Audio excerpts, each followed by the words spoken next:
If you ever feel that weird, quiet paradox of modern life. Oh, you mean that strange sensation where you can scroll past 100 faces on your phone in under a minute? Exactly. You scroll, you answer 20 messages, and you still walk through your day experiencing this really intense inner solitude. Yeah, you are definitely not alone in that. It is practically the defining contradiction of our time. Right. On paper, we are hyperconnected, but so many of our actual human encounters just feel, well, totally hollow. Because we've engineered endless ways to transmit information to one another, but the essential parts of who we are. The actual weight of our presence. Exactly. That presence often gets lost behind the urgency, the habits, and just the constant hum of distraction. Well, welcome to the deep dive. If that feeling of modern isolation resonates with you, we are getting into something today that might actually explain why it's happening. We are pulling from a really fascinating stack of research today. Yeah, specifically focusing on Terry Minkowski's book, The Inner Life of Empathy. And his core argument is that this paradox isn't a communication issue at all. No, it's a biological and psychological empathy crisis. So the mission of this deep dive is to unpack empathy, not as some, soft, vague moral ideal, but as a practical, living force. Right, a complex architecture of biology and spirit that we use to navigate the world. Because we cross paths with people all day, but we remain at a distance. We're just interacting with silhouettes. Beautifully put, empathy is the secret passage that makes a human encounter real. And to understand how that passage develops, how it glitches, and how we can actually rebuild it, we first have to strip away a lot of the cliches. Because we have been defining empathy completely wrong. Let's start right there. It is not just the old putting yourself in someone else's shoes platitude. Right? Not at all.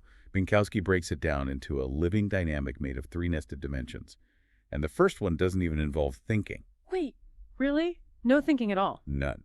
The first dimension is entirely physiological. He calls it bodily resonance. Okay, bodily resonance. What does that look like? It's primitive, archaic, and automatic. So if you put an infant in a room and another baby starts crying, The first infant will usually start crying too. exactly, they aren't intellectually pondering the sadness of the other baby. Right, they don't have the brain development for that yet. Their nervous system is just vibrating with the outside world. Your body reacts before your conscious mind even boots up. Which is wild to think about, that we are literally wired to absorb the physical state of the people around us. We are, but obviously as adults, we don't just burst into tears every time someone looks sad on the subway. Thankfully. So something must slow that reaction down. Yeah, that brings us to the second dimension, which is cognitive empathy. So this is where the mind steps in. Yes, to reconstruct what the body is sensing. It's no longer just a raw reflex. It becomes observation. Like listening beyond the words. Right. You might notice that a coworker is talking incredibly fast. Yeah. And even though their words are confident, You can hear the tension hiding behind their breathing. exactly, it requires finesse, mental modeling. You are actively imagining their internal state. And then the third dimension is where it moves from internal processing back out into the world. Active empathy. Yes, the outward movement to respond accurately to the other person. But Minkowski makes a massive distinction here, right? Because active empathy means responding without trying to save them. Or control them, or Yeah. colonize their experience. Empathy is not about imposing a solution so that you feel more comfortable. It's just the hand that reaches out, the silence that accompanies them. Exactly. My mind goes straight to a music production analogy here. It feels like a soundboard. Oh, I like that. Let's Yeah. play with that. How are you visualizing the inputs? Well, bodily resonance is the raw audio coming in. Like it's the live, unedited mic feed that just hits the system. Right, the raw data. And then cognitive empathy is the mental mixing. You are adjusting the levels, EQing the track, isolating the vocals from the background noise so you actually understand what you're hearing. That makes perfect sense. And active empathy is finally hitting the play button to broadcast the appropriate response back into the room. That is a great way to look at it. And taking that soundboard idea a step further, it also helps clarify what empathy is not. Oh, how so? Well, if your raw audio is too loud and you don't mix it properly, you bro the speakers. Oh, wow. Yeah. That is sympathy, where you get pulled into an emotional fusion, lose your own center, and just drown in the other person's feelings. So sympathy is actually a failure to mix the audio. In this context, yes. And on the flip side, empathy is definitely not pity. Pity feels entirely different. Like if a friend loses a job, pity feels like looking down at them from a safe distance. What's fascinating here is that pity creates a vertical, humiliating distance. It inherently says, I am up here and you are down there. Yeah, that feels awful to be on the receiving end of. Exactly. True empathy operates horizontally. You humbly approach the inner world of another person as a guest. You enter their territory by grace, never by entitlement or superiority. Beautifully said. So, if we have this incredible three-dimensional soundboard built into us, I really want to dig into the hardware. Where exactly does this live in the body? Well, to answer that, we have to look at a stunning biological discovery made in Parma, Italy, back in the 1990s. Okay, take me to Italy. So researchers were studying the brains of macaque monkeys. They had monitors hooked up to specific neurons that would fire when a monkey performed an action, Like what kind of action? like grasping a peanut. The monkey grabs it, the motor neuron fires. Makes sense. The brain tells the hand to move. Right. But one day, a researcher grabbed a peanut, and the monkey just watched him do it. Wait, the monkey didn't move at all. Didn't move a muscle. Hmm. But the monkey's motor neuron fired in the exact same way. Just by watching the action, the brain reacted as if the monkey was doing it. Yes. They called them mirror neurons. Yeah. And it completely changed neuroscience. It proved our nervous system doesn't just passively observe the world. It actively simulates it. Exactly. We have a biological bridge between observation and inner experience. That is incredible. But it's not just mirror neurons, right? No, the hardware goes deeper. You also have the amygdala, which is basically the alarm system orchestrating emotional contagion. So that's the part that allows us to feel another's panic or joy. Right. And then, crucially, you have the prefrontal cortex, which handles what psychologists call the theory of mind. Wait, theory of mind, is that just a fancy psychological term for imagination, or is it a specific biological mechanism? It is highly biological. The prefrontal cortex actively inhibits the amygdala. Oh, so it acts like the brakes. Precisely. It's the brain structure that allows you to consciously recognize that the other person has a mental life completely separate from your own. So without it, you wouldn't be able to tell the difference between their panic and your panic. You just spiral. So the prefrontal cortex holds the boundary. Okay, so the biological hardware is clearly there. We are built for this. But something is interfering with the signal today. Mikulski points to the sheer velocity of modern life. Empathy requires slowness. It requires attention. Yeah, but our environment pushes us to hurry, to optimize, to compress every interaction into a quick text or a status update. And this is where the digital space fundamentally starves our biology. Digital platforms flatten our relationships. Think about how the brain evolved. It is desperately searching for the data it needs to trigger those mirror neurons. Like pupil dilation, the microtremors in someone's voice. The cadence of their breath, shared silences. When we communicate through text or highly curated posts, we strip away all those physical cues. We interact with abstractions instead of bodies. Exactly. The empathy circuit literally goes dormant because it isn't receiving the sensory input it needs to fire. But let me push back on that a bit. Because are smartphones literally breaking our biological ability to care? Or is blaming technology just a convenient excuse for why we are acting more isolated? Blaming the phone entirely is definitely an excuse, and primarily because of neuroplasticity. The brain's ability to change and adapt. Right. The brain is remarkably malleable right up until the end of our lives. So the damage isn't permanent. No. Yes, the digital environment is thinning out our attention spans and starving those mirror neuron circuits of input. But the brain's plasticity means empathy remains a highly trainable skill. It is like a muscle that atrophies in a cast but can be rebuilt with physical therapy. Exactly. Biology gives us the instrument, but the conscious self decides whether to pick it up and practice. So if our brains are this malleable, it makes me wonder about how we build this hardware in the first place. Like, does it take time to wire it together? Does. Minkowski argues the empathic journey starts entirely inward. Inward. So before it's about connecting with others, it's about connecting with yourself. It has to be.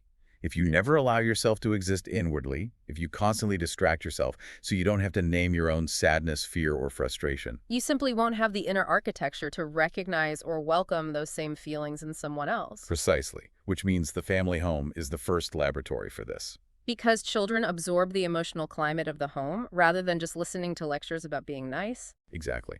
But then we hit the teenage years. Oh boy, the teenage years. Yeah. And if you have a teenager at home who suddenly spends all day in their room and barely grunts at you at the dinner table, it's easy to think you've done something terribly wrong. Minkowski calls this phase the adolescent contraction, right? He does. Society often looks at adolescence and assumes they have suddenly lost all their empathy and just become narcissists. Which feels really unfair to teenagers. It is. Minkowski argues this is a fundamental misunderstanding of human development. Adolescence is not a collapse of connection. What is it then? It is an immense, exhausting inner construction site. Biologically, their limbic system, the center for raw, powerful emotion, is practically a Ferrari engine. It's hypersensitive. Yes, but their prefrontal cortex, the braking system responsible for emotional regulation and perspective, is still highly immature. So they feel the world with intense force but lack the equipment to manage it. Exactly. Here's where it gets really interesting to me. The adolescent brain is like a house undergoing massive structural renovations. I like where this is going. Like, if you're ripping out the floors and rewiring the electricity, you have to shut off the water to the guest bathroom for a while. Right. You have to consolidate energy. You haven't lost the plumbing. You just have to shut it down temporarily to conserve resources and build a stronger foundation. That is a perfect analogy. They temporarily shut down those external empathy valves toward their parents to survive the renovation. Wow. And if we connect this to the bigger picture, they have to pull away from their parents specifically, not out of a lack of love. Why then? Because they have an urgent biological imperative to build their own independent identity. With their peers, identity is something they experiment with. But with their parents? With their parents, identity must be defended. They have to push against you to figure out where your edge ends and theirs begins. So that self-centering that looks like cold indifference to a parent is actually necessary, heavy lifting inner work. It is a metamorphosis. It isn't a permanent collapse. Yeah. The key for adults is to stay calm, remain present, and maintain boundaries without taking the withdrawal personally. Because when they finish the renovation, they come back online. Yes. They emerge with a much deeper, more stable capacity for adult empathy. So we go through this massive contraction phase just to build a strong foundation. But what happens if we build too much? The dark side of empathy. Yeah, is it possible to care to a fault? Because this was one of the most surprising parts of the research for me. It is a profound danger. Empathy is a powerful force, and like any force, it can become unbalanced. So what does that look like in practice? When empathy lacks boundaries, it leads to hyperidentification. You feel another's sorrow, but instead of walking alongside them, you collapse into it. You carry their emotion as a personal obligation. Exactly. If your amygdala is constantly firing in response to someone else's stress, your own cortisol spikes. You burn out. This emotional saturation inevitably leads to compassion fatigue, which we see all the time with caregivers, nurses, educators. Right. They absorb so much ambient suffering without dedicated time for recovery that their systems just shut down to protect them. Because you cannot physically or emotionally give with an emptied heart. And Minkowski points out an even more hidden, insidious danger here. Excessive empathy can actually be an inner escape. Wait, using other people's drama to hide from your own life? Precisely. You obsessively absorb another's world to avoid looking at your own inner chaos. Wow. You take care of everyone else's problems because fixing your own feels too overwhelming. It becomes a survival strategy masquerading as a virtue. And unfortunately, this lack of boundaries makes you incredibly vulnerable to manipulation, doesn't it? It does. People who feel too much without a filter become prey for people who take without limit. Which brings us to the ultimate goal, what Minkowski calls mature empathy. The ability to say, I see you, I understand you, I accompany you, but I remain myself. It requires balancing the heart, which feels, and the mind, which measures.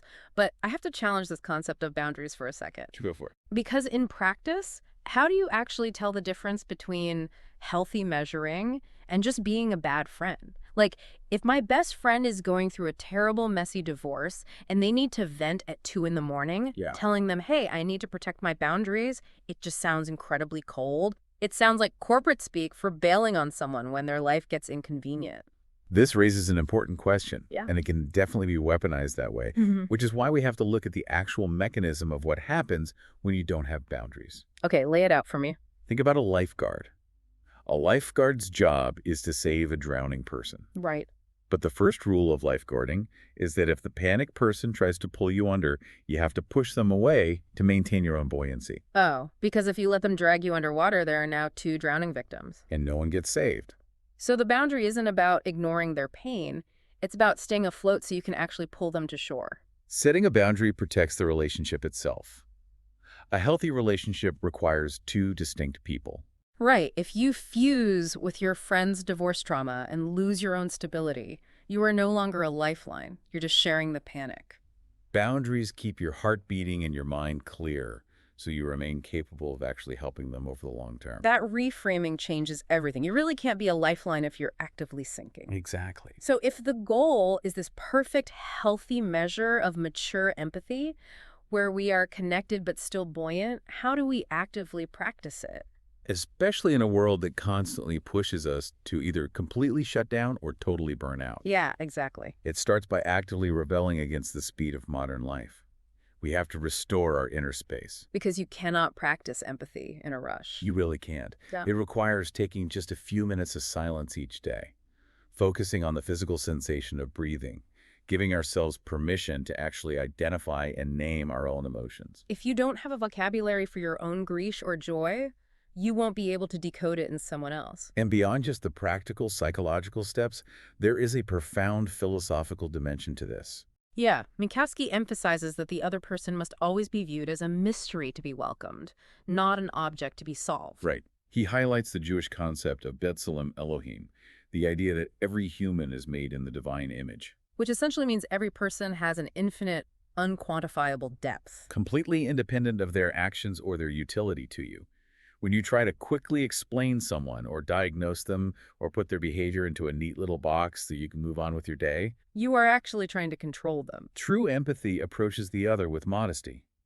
You accept that you will never fully understand them, but you are honored to be a guest in their inner world for a moment. It's like trying to completely solve or explain another human being is like trying to summarize a 1,000-page masterpiece novel in a single 280-character post. That is a great way to put it. You completely destroy the magic of the mystery. You flatten them into a caricature. Which is why Minkowski points out that empathy ultimately lives in stories rather than in abstract psychological theories. Stories are the mirrors where we learn how to inhabit someone else's truth without flattening them. He shares a beautiful Talmudic story in the book to illustrate this. Oh, yeah, about the rabbi. Right. There's a rabbi who notices a grieving widower coming to the synagogue every single day. And the man just sits there in complete silence. He doesn't pray, he doesn't participate. He just stares straight ahead. And the rest of the community wants to kick the man out. Because they think he's being disrespectful. Exactly. But the rabbi approaches him gently, listens to the heavy reality of his grief, and then turns back to the community and tells them to leave the man alone. He says his silence is a prayer that we have not yet learned to hear. It is a stunning example of cognitive and active empathy working perfectly together. Because the rabbi used cognitive empathy to read between the lines. He perceived a profound prayer where everyone else only saw a threatening absence. And his active empathy wasn't to try and fix the man's grief or force him to read the liturgy. He just used his authority to create a safe space for the man's silence to exist. There is also this incredible African concept he explores called Ubuntu. Yes, Ubuntu. There is this anecdote of an anthropologist who puts a basket of fruit near a tree, and he tells a group of local children that whoever runs there first can keep all the sweet fruit for themselves. But instead of racing each other, The children instinctively hold hands and run toward the basket together. They sit in a circle and enjoy it as a group. and when the anthropologist asks why they did that, when one of them could have had it all. A child looks at him in complete confusion and says, "How could one of us be happy if all the others are sad?" I am, because we are. Ubuntu is empathy lived collectively. It is the understanding that human identity is a shared fabric. And when you look at all these different lenses, whether it's Talmudic wisdom, Ubuntu, or the neuroscience of mirror neurons in Parma, they all converge on the exact same truth. The human being is structurally, fundamentally a creature of connection. And in the face of our current global crises, Hmm. the ecological strain, the technological isolation, the social fractures, Empathy is no longer just a nice personal virtue for good people. it is a collective necessity for our very survival. It really is the bridge between the intimate and the collective. Absolutely. So, to recap the incredible journey we've been on today, empathy is not a fixed personality trait that you're either lucky enough to be born with or you're not. It is a living, breathing movement. It begins physically in the biology of our mirror neurons. It struggles against the hyperspeed and the flattening effect of the modern digital world. It requires fierce, protective boundaries so we don't drown in compassion fatigue. And ultimately, it transforms how we connect with the profound, irreducible mystery of the people sitting right next to us. And for you listening, I think the most important takeaway is to remember that empathy is never a finished product. You don't just achieve it and move on. Right. It is a path that begins anew every single morning. Some days you will be exhausted, your amygdala will be fried, and your capacity for empathy will shrink. That doesn't mean you failed. It just means you're human. The path starts again tomorrow, and it always begins with the grace, the slowness, and the listening that you are willing to offer to yourself first. Vygotsky notes near the end of the text that empathy does not transform massive systems first. It transforms encounters. And every true encounter enlarges the world. So we want to leave you with a thought to mull over today. What if the most radical, system-disrupting act you can do tomorrow isn't a grand political statement or a massive lifestyle overhaul? What if true rebellion in our hyper-accelerated, intensely lonely 21st century is simply deciding to look at a stranger? A barista, a coworker, a person on the subway. And for just 5 seconds, pausing to imagine their entire complex inner universe A tiny, invisible rebellion. against the quiet paradox of our time.